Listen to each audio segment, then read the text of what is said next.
Isaiah, I'm 20 years old, and I'm a photographer from Greeley, Colorado. When did you first get interested in abandoned places? There was this old restaurant in Greeley that got shut down, and we always used to like go to it after church, and it's kind of like our youth group hangout. And during COVID, they kind of got shut down, and it became abandoned. So I just went there to like take photos of it one day, just because I kind of was interested in it, and that kind of like sent me down that route.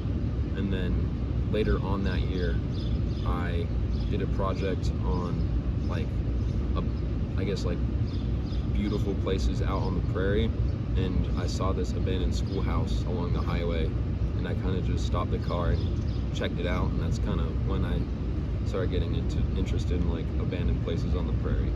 What drew you to them? Like, was it the look, the feeling, or like the history? I think it was kind of the feeling, I guess. It was nostalgic a little bit because we used to like kind of go out to that area a lot since my mom grew up around there. So she'd like take us to this ghost town called Kyoto a lot, and that kind of nostalgia of like seeing abandoned buildings was kind of like something I kind of realized when I saw that schoolhouse. And after that, I kind of just like kept exploring more, just because it was something that was like interesting to me, and the history is also kind of cool, I guess. Do you remember the first abandoned spot you explored? Other than that restaurant, it was that schoolhouse on the side of the road. Cool. But I didn't really go in it. It was kind of just like exploring the outside. I think the first one I went in was like an old post office in that ghost town I said, Kyoto. What did it feel like to step inside for the first time? Felt kind of like dangerous and risky. It was like my mom would be mad if she knew what I was doing, but it's not too awful, I guess. But I don't know, it was just like exciting and nervous because I kind of got to like have like explore something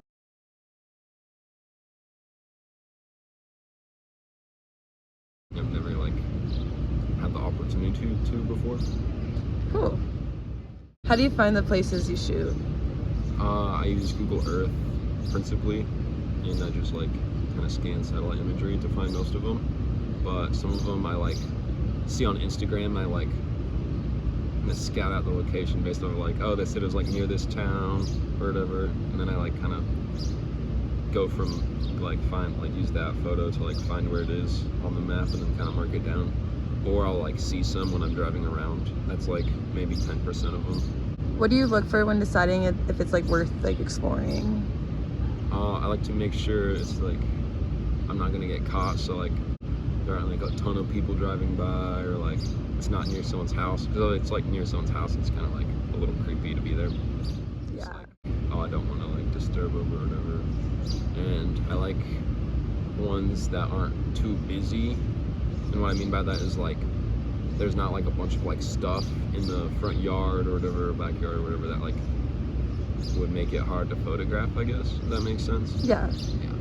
Cool. Are you ever nervous walking into a place that's like falling apart? Like, a little bit. Just because like you don't know if it'll like collapse or you'll like fall through the floor. I'm just like pretty cautious, so like step around lightly, make sure it's secure, and then Smart. I'll go in. Yeah. do you usually go alone or with people?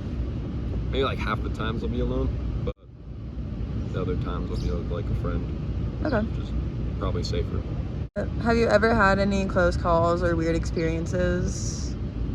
I've seen some graves that were like weird, because I guess something I learned is that a lot of like children's graves will have like toys on them, which looks kind of creepy.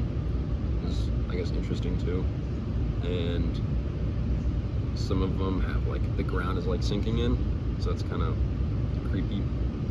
That is because creepy. there's like a hole. As far as scary, I've had like a few people like pull up on me. It's like see what I'm doing, but it's not like too bad. You know, it's just like kind of just saying hi. They're like just checking me out. What's the most unique or eerie location you've ever been to? There's this like abandoned house that's like pretty close to like a missile silo, like a nuclear missile silo, and it's just like kind of creepy to be near there. Or there's this old cemetery called Sligo. There used to be a ghost town near there, and that one is kind of just weird because it's like so quiet. It's just like such an isolated spot that like no one really goes near, so it's just like an eerie silence. What kind of details catch your eye in like abandoned places? Colors, I think, are the number one, because you can only do like so many compositional things, because they're all kind of like on the same wheelhouse of like what, you know, it's just like an abandoned house, roof, walls, whatnot. So like if the colors are good, if there's like flowers that are interesting, or like an abandoned car or something like that's next to it, would make it, you know, something that would be more interesting. Do you try to capture the feeling of a space in photos? Sometimes. I kind of, that feeling varies. Like I was talking about in the podcast, there's like that prairie gothic thing I go for, where it's kind of supposed to feel like eerie or like creepy, silent, just like a numb feeling. And then a lot of them are like, I try to make like a joyful, like pretty looking thing with like sunset colors and like wildflowers and like prairie grasses and like all these like pastel kind of like uplifting colors. Cool. Like warm and airy, I guess, is that feeling. You can, yeah. Nice. Do you feel like you're trying to tell a story through your images? Sometimes, yeah. If there's like an example, it's not like out on the prairie, but like there's a house that got torn down in Grand Junction, and like part of that story was like they had like an excavator, and I like kind of framed the house with like the arm of the excavator, so like that kind of like gave like contextual clues to the story. Or like if there's like one of the houses out near Briggsdale has like a Quonset with like a old sprayer inside, so like taking a picture of that is like, oh, this was a farmer's house or something, you know. Cool. So like you can just like include small details to like kind of add to that story. What role does lighting play in your style? I think it's pretty important when you're trying to like go for those like warm colors, like you want to be at sunset or twilight. I really like twilight when there's like no clouds, because you get that like really cool purple color at the horizon, and like the light is really soft, you know, like there's still like light bouncing off the atmosphere, but like it's nothing like harsh, it's like pretty diffused. Or golden hour, or like anything like after 5 or 6 o'clock, kind of depending on what time of year it is. Cool. That'll like give you like more side lighting, so it's like a little more modeled. And yeah, you also don't want it to be backlit too, because most of the time, because you're not gonna really get much detail, because the sky's gonna be like really bright, sun's gonna be really bright, and like you're either gonna have to like expose for the shadows and overexpose the sky, or like, you know, just like everything else. Cool. Why do you think abandoned places are so fascinating? I think it's kind of a key part of like American culture a little bit. There's that Dust Bowl thing that I was talking about, where it's like, it's kind of like an artifact of the past, but also I think a lot in our culture we like compared to like European culture maybe, I don't know, where like we kind of just like abandon things once they're like no longer useful to us, kind of like tied in with that like consumeristic culture that we have here, where it's like once it's like old and worn out, we don't want it anymore. So like it's kind of related to that. Do you feel like you're preserving something that's being forgotten? Yeah. There's some that get torn down, so it's nice to have like a photo like, oh, this is what was here before, but also it kind of like, I mean, like all historical photographs or whatever, it's like kind of just like looking into a time that once was. That's cool. You know? So like I guess that's kind of the point of photography, is to like preserve things. These places taught you anything about life or time? I've kind of become like more understanding that like everything comes to an end at some point. That like that's not necessarily a bad thing, even if it's like a little heartbreaking or sad. Okay. It's like it's kind of one of the life lessons I've learned, and also I think it's taught me that like there's beauty all around us, even in something that we'd like kind of normally call ugly, or like, oh, it's just a rotting building. But like if you look a little bit closer, you can like kind of see like that's kind of cool or like beautiful. What emotions do you feel when you like walk through these places?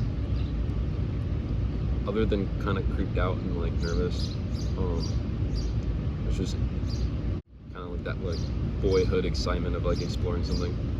You're just like, oh, this is cool. I'm like inside someone's old house right now, haha. You know? Yeah. It's just cool to see.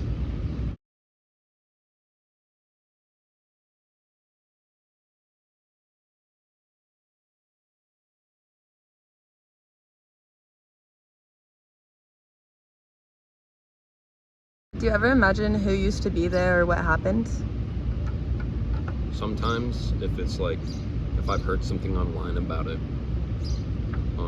like there's a house out on Wild County Road 71 where there's like this story of this like, I forgot what exactly, but I don't know, I've just like heard stories about this woman who like all her family died and she's like the last one in her bloodline or whatever, and she like owned this house, and then she like died like a few years later, like That's back crazy. in 2019 or something, and it's just abandoned since because there's no one to inherit it. Dang. Yeah. What do you hope people feel when they look at your photos? Inspired to go find similar places.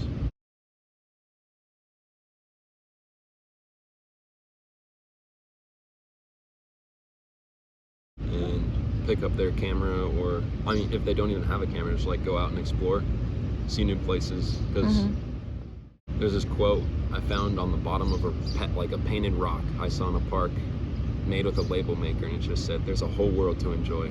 And I like hope people would kind of take that to heart.